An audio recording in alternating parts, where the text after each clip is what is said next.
under 17, under 19 and stuff. And I was a very, very bad student, very poor student. I hated studying, because I was obviously playing cricket. And I had this one exam coming up, and it was an important exam, and it was a subject I was not great at, but I was not bad at as well. Right? And my father kept saying, study, study, study, study.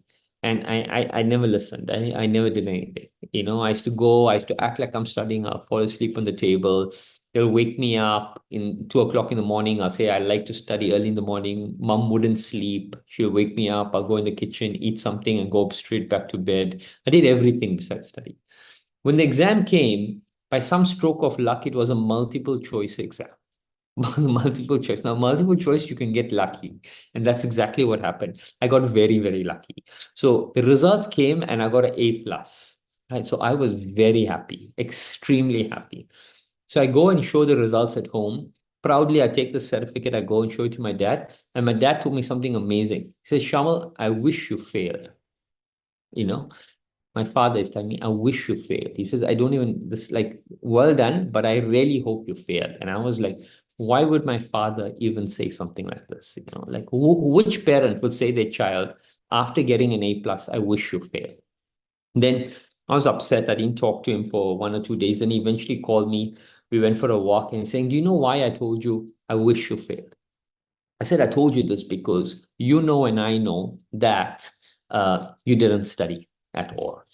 And he says that if your brain connects not studying as a process to this result, A plus as a result, you're going to be doomed for life. So when I told you that I wish you failed, it was coming from a place of love, because I wanted your brain to rather connect that if I don't work hard, I'll get a bad result, than if I worked hard and if I didn't work hard and I'll get a great result. And that lesson has stayed with me my whole life. And everywhere I go, whoever I'm working with, the result for me never really matters at all. Never. I don't care about the result at all. What I care about is the process.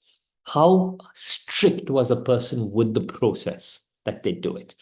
And in every game we play, every situation, every talk that I do, I'm not even looking. If everyone writes to me, and that happens often, they'll write, oh, it was a great talk, great talk. That feedback doesn't mean anything. The thing that I'm looking for is what can I take back from there to make my process even better? And if someone says, that was absolutely terrible, we didn't like it, even that doesn't matter. I'm looking at what was it that I can remove from the process to make it better. So I'm telling you the story because, we live in a world where we're very distracted by the result. We meet so many clients, we sell so many products, we make so much of top line, we meet so many people. These are results, right? Results will take care of themselves if the process is good, right?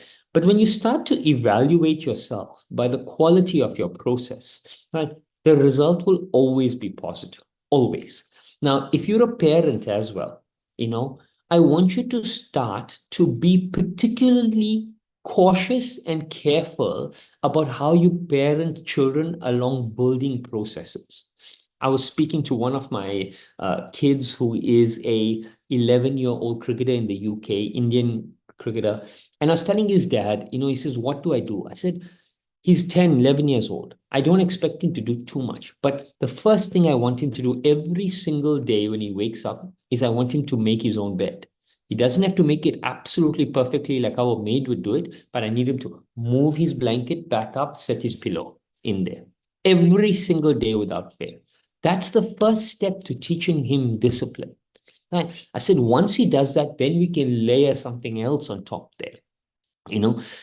Everything needs to build up on top of it, but it needs to be repeatable. And then I said, when he's going to bed, right, we got to make sure that he goes to bed exactly at the same time within a 30-minute window every single night.